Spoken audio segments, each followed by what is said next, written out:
The master Prakash classes YouTube channel आप सभी लोगों का स्वागत करता है। उत्तर प्रदेश में जूनियर शिक्षक भर्ती 2021 की तैयारी करने वाले ऐसे सभी अभ्यर्थी जिन्होंने अपने सेकंड पेपर के लिए विज्ञान और गणित इस विषय का चुनाव किया है, तो ऐसे सभी अभ्यर्थियों के लिए हम लोग यहाँ पर 50 नंबरों के विज्ञान का प्रैक्टिस सेट लेकर आए हैं। और ये जो आपका प्रैक्टिस सेट है, ये घटना चक्र की टोह सीरीज से लिया गया है। तो यदि आप प्रश्नों को डिटेल में पढ़ना चाहते हैं तो अपने नज़दीकी बुक स्टोर से इस बुक को खरीद सकते हैं। तो चलिए फटाफट हम लोग अपने विज्ञान के 50 प्रश्नों को सॉल्व करते हैं और देखते हैं किस में कितना है दम। तो इस प्रैक्टिस सेट का जो हमारा पहला प्रश्न है उसमें लिखा गया है, माइटोकॉन्ड्रिया कोशिका श्वसन और किस चीज़ में महत्वपूर्ण भूमिका निभाती है। तो माइटोकॉन्ड्रिया का क्या कार्य है यही आपको बताना है। पहला कार्य कोशिका श्वसन यानी कि श्वसन करना इस माइटोकॉन्ड्रिया का कार्य होता है। दूसरा कार्य क्या होता है, हाँ यहाँ पर एक चीज़ बताना आपको भूल गए हैं, तो विकल्प आपको पढ़ना है। विकल्प पढ़ के फटाफट आप कमेंट बॉक्स में आंसर बताते चलिए, अथवा आप अपने मन में भी आंसर दोहरा सकते हैं। तो पहले वाले प्रश्न का हमारा विकल्प भी सही रहेगा। ऊर्जा के उत्पादन में माइटोकॉन्ड्रिया योगदान देता है।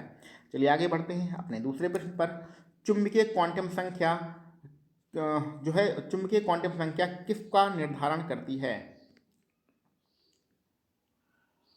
तो चुंबकीय क्वांटम संख्या किसका निर्धारण करती है भैया, जो कक्ष होते हैं, ऑर्बिटल होते हैं, उनके अभिविन्यास को निर्धारित करती है। विकल्प बी हमारा बिल्कुल सही रहेगा। फटाफट क्वेश्चन पढ़ना है, आंसर देते चलना है। किसी भी प्रश्न का डिटेल में हम लोग डिस्कशन नहीं करेंगे। डिटेल में आप लोग कहीं ना कहीं किसी ना किसी बुक से पढ़ रहे होंगे, तो वहाँ से आप डिटेल में पढ़ते रहिए। यहाँ पर हमें सिर्फ प्रैक्टिस सेट लगाना है और जल्दी जल्दी अपने प्रश्नों को, जिस प्रकार परीक्षा कक्ष में बैठकर अपने प्रश्नों को सॉल्व करते हैं, उसी प्रकार से सॉल्व यहाँ करते जाना है। अगले प्रश्न में लिखा है, स्कर्वी रोग किसकी कमी से होता है। तो जो स्कर्वी रोग होता है हमको सबको पता है, विटामिन सी की कमी से होता है। तीसरा विकल्प आपका बिल्कुल सही रहेगा। अगले प्रश्न में, इनमें से कौन दुर्बल अम्ल है, सबसे दुर्बल अम्ल कौन सा है। तो दिए गए विकल्पों में सबसे जो दुर्बल अम्ल है वो सिट्रिक एसिड है। विकल्प ए हमारा यहाँ पर सही रहेगा। आगे बढ़ते हैं, किस वैज्ञानिक ने जंतुओं की पहचान के लिए तालिका, जिसे हम लोग की भी कहते हैं, का विकास किया था। तो जंतुओं की पहचान के लिए तालिका का विकास किसने किया था, तालिका का विकास जॉन रे ने किया था। आपका विकल्प सी यहाँ पर बिल्कुल सही रहेगा। डाउन सिंड्रोम एक बीमारी होती है और इसमें क्या होता है, ये बीमारी क्यों होती है, यही आपको बताना है।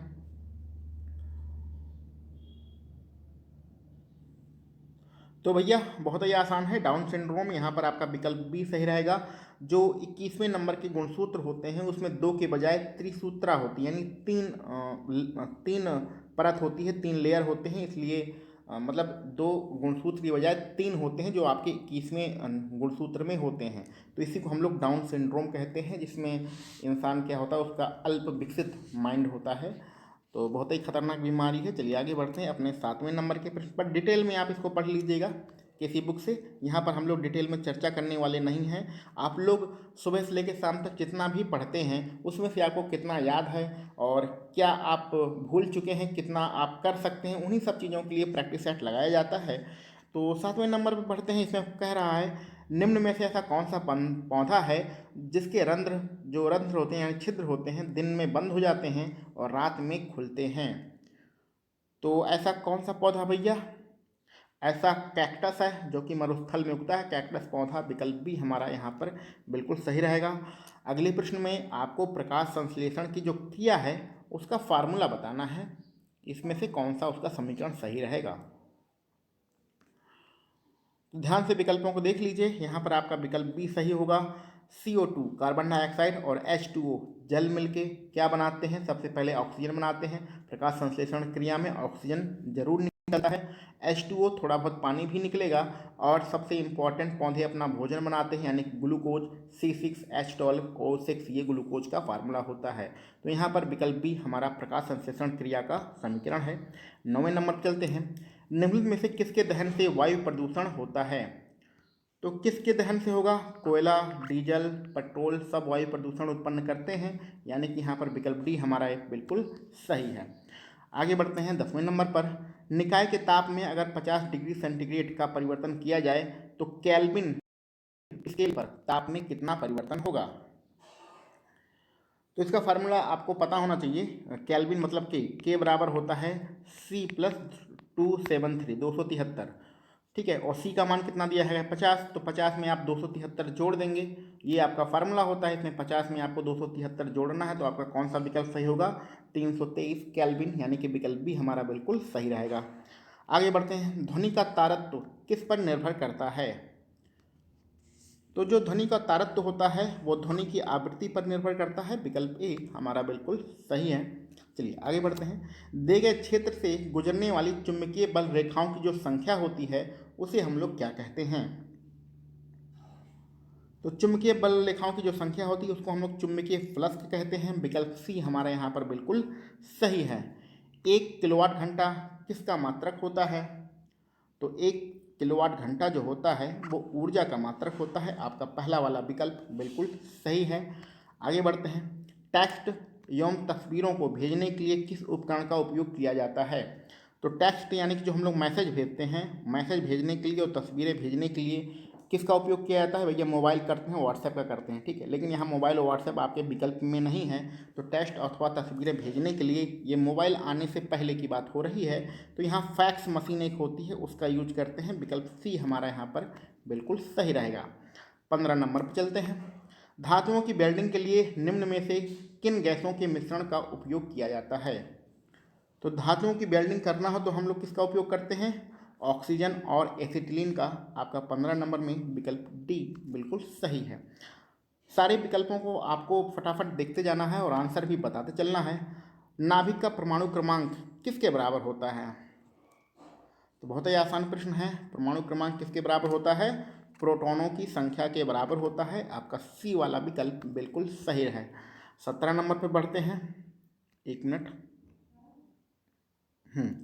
17 नंबर में लिखा है, यदि आप प्रयोगशाला में इंटरमीडिएट में सब लोगों ने केमिस्ट्री की प्रयोगशाला में काम किया ही होगा, तो प्रयोगशाला में यदि आपके ऊपर अम्ल गिर जाए तो जलन होगी, जलन पर अधिक पानी से धोना चाहिए, तुरंत हमें पानी से धो लेना चाहिए और वैक्सीन भी लगाना चाहिए। लेकिन वैक्सीन लगाने से पूर्व कौन सा प्राथमिक उपचार करना चाहिए। तो वैक्सीन लगाने से पहले कि आपको क्या करना चाहिए ये आपको बताना है इन 4 विकल्पों में। तो देखिए भैया, पानी से धोना चाहिए, पानी से धोने के बाद सोडियम बाइकार्बोनेट जो कि क्षारीय होता है, क्षारीय विलयन होता है, अम्ल आपके ऊपर गिरा है यानी जलन हो रही है, क्षार से उसे धो लेंगे तो कुछ ठंडक महसूस होगी, तो सोडियम बाइकार्बोनेट घोल से पुनः उसे धोना चाहिए और धोने के बाद फिर हमें वैक्सीन लगाना चाहिए। पहला वाला विकल्प आपका यहाँ पर बिल्कुल सही है। 18 नंबर पर पढ़ते हैं, वह स्थान जहाँ छोटे जंतु जैसे दीमक, मक्खी, केंचुए आदि उनके स्वभाव के अनुसार पाले जाते हैं उन्हें हम लोग क्या कहते हैं। तो उस निवास स्थान को किस नाम से जाना जाता है, विकल्पों को फटाफट देखिए।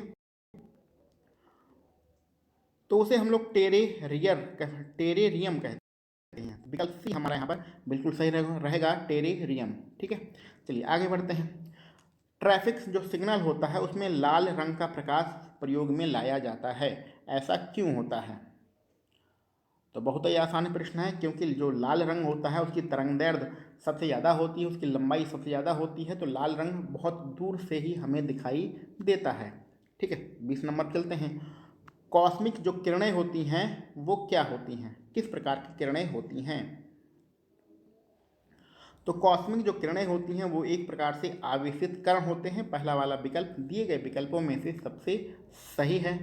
21 नंबर पर चलते हैं, मेगावाट के बारे में आप सब लोगों ने सुना ही होगा, बिजली को नापने की इकाई होती है और इससे 4 विकल्पों में क्या सही रहेगा। तो मेगावाट को उत्पन्न किया जाता है, ठीक है, बिजली नापने की इकाई है और मेगावाट को उत्पन्न किया जाता है। कौन सा मतलब ट्रांसफार्मर या बिजली उत्पादक केंद्र कितने मेगावाट की बिजली को उत्पादित करता है, तो मेगावाट क्या किया जाता है, उत्पादित किया जाता है, पहला वाला विकल्प आपका यहाँ पर बिल्कुल सही है। आगे बढ़ते हैं, आग को बुझाने के लिए कौन सी गैस प्रयोग में लाई जाती है।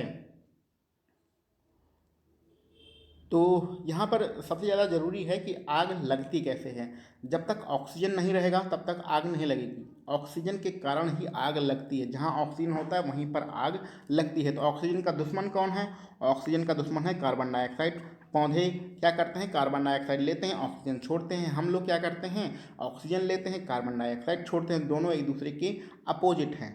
तो आग लगाने के लिए ज़रूरी होता है ऑक्सीजन और आग बुझाने के लिए ज़रूरी होता है कार्बन डाइऑक्साइड। ठीक है, आगे बढ़ते हैं। ओजोन क्षेत्र के लिए कौन सा प्रदूषक जिम्मेदार होता है? तो ये प्रश्न हजारों बार पढ़ चुके हैं। CFC जिम्मेदार होता है, यानी कि क्लोरोफ्लोरोकार्बन। चलिए आगे बढ़ते हैं अपने 24 नंबर पर।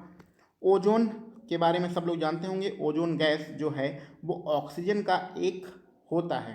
क्या होता है? तो ओजोन जो गैस है वो ऑक्सीजन का एक अपरूप होता है। आपका पहला वाला विकल्प बिल्कुल सही रहेगा। 25 नंबर पर चलते हैं। ऑयल ऑफ विट्रियोल का रासायनिक नाम क्या होता है? तो ऑयल ऑफ विट्रियोल का जो रासायनिक नाम है वो क्या होना चाहिए दिए गए विकल्पों में? तो पहला विकल्प सल्फ्यूरिक अम्ल हमारा यहाँ पर सही रहेगा। आगे बढ़ते हैं अपने अगले प्रश्न पर। रेयॉन बनाया जाता है, तो रेयॉन जो है वो किससे बनाया जाता है, किस प्रकार से बनाया जाता है? तो रेयॉन जो होता है एक सेलुलोज से बनाया जाता है। ये एक कृत्रिम रेशा होता है जो कि सेलुलोज से बनाया जाता है।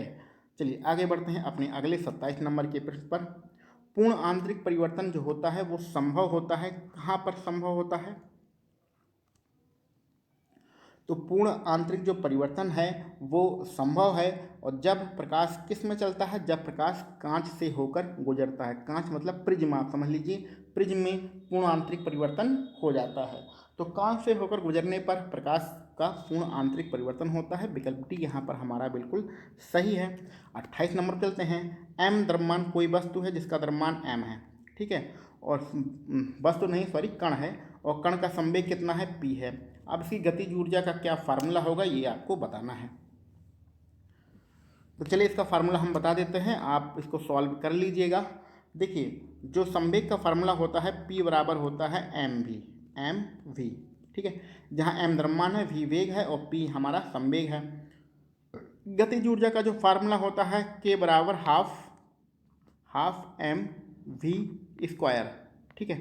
तो गतिज ऊर्जा का फार्मूला है k बराबर हाफ एम वी स्क्वायर। अब क्या करिएगा, यहाँ इस वाले पहले समीकरण से ये v का मान निकाल लीजिएगा। तो v का मान क्या आएगा, v बराबर आ जाएगा p बटे m, ठीक है। अब v का मान इस वाले समीकरण में, यहाँ पर इस वाले समीकरण में यहाँ पर रख दीजिएगा। जो v स्क्वायर है ना, यहाँ पर v का मान रख दीजिएगा।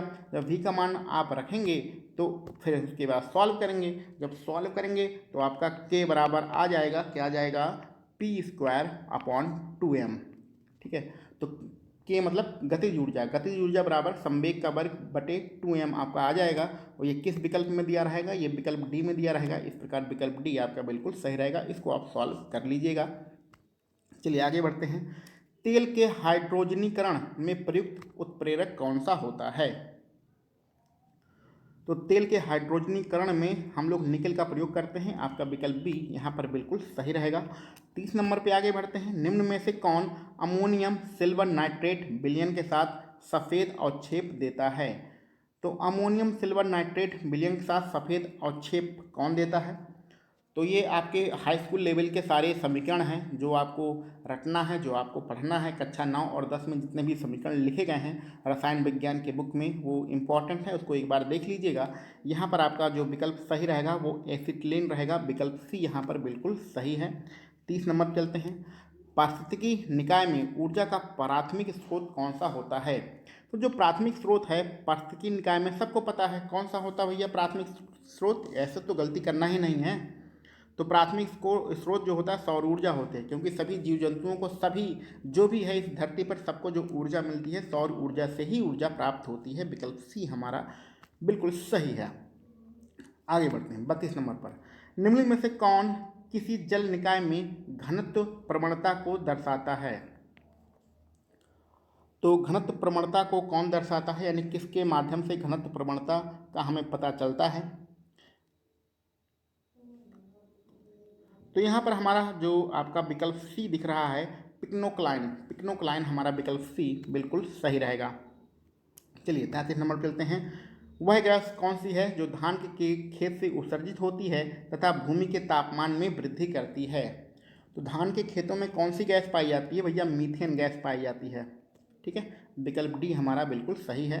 धान की फसल आप सभी लोगों के खेतों में लगा ही होगा, जाके देख लीजिएगा। एक अजीब तरीके से जो बदबू आती है जब सड़ता है, कोई चीज़ सड़न होती है, बदबू आती है, तो वो उसी को मीथेन गैस कहते हैं। जहाँ पर गोबर, गाँव में देखा होगा आप लोगों ने, जहाँ पर गोबर फेंका जाता है तो वहाँ पर भी जो बदबू आती है वो मीथेन गैस की ही बदबू होती है। चलिए आगे बढ़ते हैं।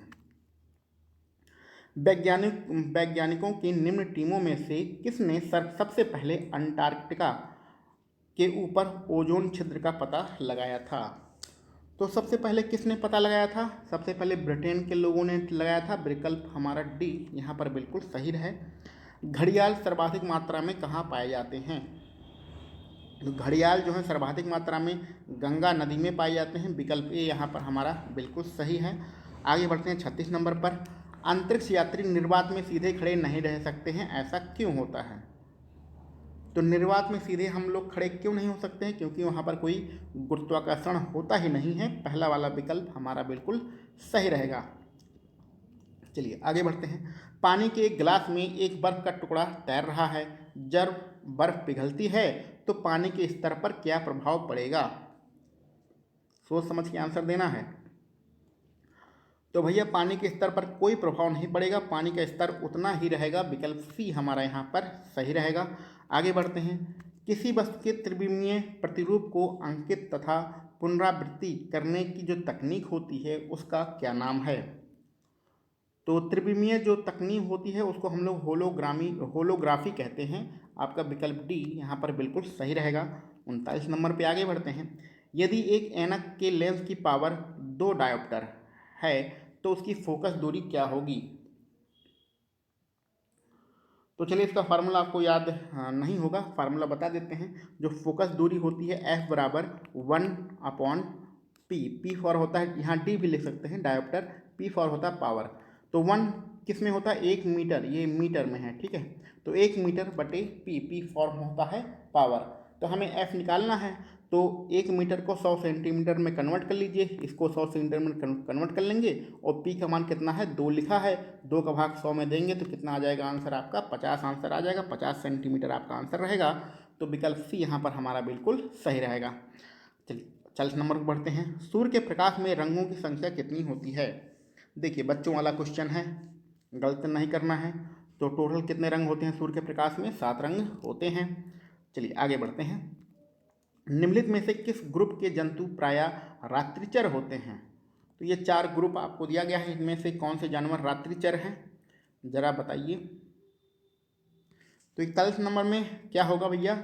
देखिए यहाँ तोता है, तोता रात्रिचर नहीं होता। यहाँ कुत्ता है, ये भी रात्रिचर नहीं होता है। यहाँ हिरन है, ये भी रात्रिचर नहीं होता है। लेकिन विकल्प में मच्छर, चमगादड़, उल्लू ये सब रात में ही परेशान करते हैं। मच्छर तो रात में काट काट के परेशान किए रहते हैं। उल्लू तो पूछना ही नहीं है, और चमगादड़ के बारे में सब लोग जानते ही हैं। आगे बढ़ते हैं। घट प्रणाली के निम्नलिखित भागों में से कौन सा एक घट में रूपांतरित हो जाता है? अब घटपर्णी के बारे में जान लीजिए, सभी लोग लगभग जानते ही होंगे। घटपर्णी क्या होता है? मांसाहारी क्या होते हैं? पौधे होते हैं। जब इनके पास छोटे छोटे जीव जंतु आते हैं तो ये क्या करते हैं? इनका जो पत्ता होता है यानी इनकी बत्तियां होती हैं जो खुली रहती हैं, जब कोई जीव जंतु उनके पास आता है तो वो उस पर बैठता है तो वो बंद कर लेती हैं। यानी घटपर्णी मांसाहारी पौधे होते हैं जो छोटे छोटे जानवरों का शिकार करते हैं। इनमें घट के रूप में रूपांतरित होता है, मतलब कौन खुलता बंद होता है, तो खुलने बंद होने का जो काम होता है वो पत्तियां करती हैं। तो विकल्प भी हमारा यहाँ पर सही रहेगा। आगे बढ़ते हैं। कपास का प्रमुख घटक कौन सा होता है? तो कपास में मुख्य रूप से क्या पाया जाता है? कपास में मुख्य रूप से सेलुलोज पाया जाता है। सर्वाधिक मात्रा में सेलुलोज सर्वाधिक मात्रा में कहाँ पाया जाता है, ये प्रश्न भी पूछा जा सकता है। तो सेलुलोज सर्वाधिक मात्रा में कपास के पौधे में पाया जाता है। विकल्प यहाँ पर सी हमारा बिल्कुल सही रहेगा। 44 नंबर पर आगे बढ़ते हैं। निम्नलिखित में से कौन सा एक नाइट्रोजन स्थिरीकरण करने वाला जीव नहीं है? चलिए कौन सा नाइट्रोजन स्थिरीकरण नहीं करता है? तो यहाँ पर डी नंबर में जो लिखा है माइकोराइजा, ये नाइट्रोजन स्थिरीकरण वाला जीव नहीं है। यहाँ पर आपका विकल्प डी बिल्कुल सही है। 45 नंबर पर हम लोग आगे बढ़ते हैं और 1 मिनट का थोड़ा सा समय दीजिए। हाँ ठीक। तो 45 नंबर के प्रश्न में लिखा गया है मानव शरीर में किस तत्व का प्रतिशत सर्वाधिक होता है? तो मानव शरीर में कौन सा तत्व सर्वाधिक मात्रा में पाया जाता है? तो स्वाभाविक सी बात है, मानव का जो शरीर बना है उसमें अगर तत्व की बात करेंगे तो ऑक्सीजन सर्वाधिक मात्रा में पाया जाता है। विकल्प डी हमारा यहाँ पर बिल्कुल सही है। चलिए आगे बढ़ते हैं। निम्न में से कौन सा सही सुमेलित नहीं है? इसमें से एक जोड़ा गलत है और जो गलत है वही आपको बताना है। ध्यान से देख लिए, यहाँ पर आपका पहला, दूसरा, तीसरा ये तीनों सही हैं, लेकिन रेयान क्या है? एक रूपांतरित स्टार्च है, ये बिल्कुल गलत लिखा गया है। रेयान क्या होता है? ये प्रयोगशाला में बनाया गया फाइबर होता है, फाइबर मतलब रेशा होता है, ठीक है, रूपांतरित स्टार्च नहीं होता है। तो यहाँ पर विकल्प डी आपका बिल्कुल सही रहेगा। 47 नंबर में हमें पढ़ना है, विश्व में चेचक का उन्मूलन घोषित हुआ था। तो विश्व में जो चेचक को खत्म कर दिया गया था, यानी चेचक की बीमारी को पूर्ण रूप से खत्म कर दिया गया था, ऐसा कब हुआ था? तो 47 नंबर में हमारा 1980 बिल्कुल सही रहेगा। 1980 के वर्ष में चेचक का उन्मूलन कर दिया गया था, ठीक है। आगे बढ़ते हैं 48 नंबर पर। निम्नलिखित में से कौन सी धातु जल के साथ अभिक्रिया करके हाइड्रोजन पैदा नहीं करती है? तो कौन सी ऐसी धातु है जो जल के साथ क्रिया करके हाइड्रोजन नहीं बनाएगी? तो 48 नंबर में कैडमियम आपका विकल्प जो बी है वो आपका बिल्कुल सही है। ये सारे समीकरण कक्षा 9 और 10 की बुक में लिखे गए हैं। 49 नंबर पर चलते हैं। निम्नलिखित में से कौन सी धातु स्वतंत्र अवस्था में पाई जाती है? ये 4 विकल्प हैं, इनमें से स्वतंत्र अवस्था में कौन सी धातु पाई जाएगी? तो जो सोना होता है, सोना बहुत कीमती धातु है, ये स्वतंत्र अवस्था में पाई जाती है, ठीक है। विकल्प भी हमारा बिल्कुल सही रहेगा। आगे बढ़ते हैं आज के अपने आखिरी प्रश्न पर, और आखिरी प्रश्न में लिखा गया है कि 10 ग्राम मोल जल का द्रव्यमान क्या होगा? 10 मोल जल का द्रव्यमान क्या होगा? ग्राम में हमें बताना है। तो चलिए इसको सॉल्व कर लेते हैं। जल का फार्मूला आप सभी लोग जानते हैं, H2O होता है, ठीक है।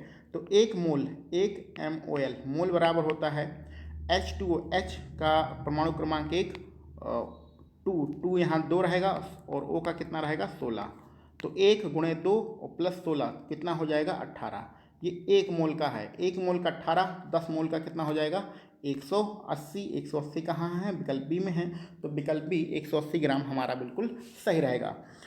तो इस प्रैक्टिस सेट में हम लोगों ने विज्ञान के टोटल 50 प्रश्नों को सॉल्व किया है। इन टोटल 50 प्रश्नों में आपके कितने प्रश्न सही हो रहे हैं इसको कमेंट बॉक्स में ज़रूर बताइएगा। इसके अलावा यदि आपके पास कोई सुझाव हो, कोई शिकायत है या कोई भी बात आपको कहनी हो तो आप कमेंट बॉक्स में लिख सकते हैं। आपके कोई मित्र हों तो उन्हें भी आप इस वीडियो को शेयर कर सकते हैं। चलिए मिलते हैं हम लोग अपने अगले किसी वीडियो लेक्चर में। आप सभी लोगों को वीडियो देखने के लिए बहुत बहुत धन्यवाद।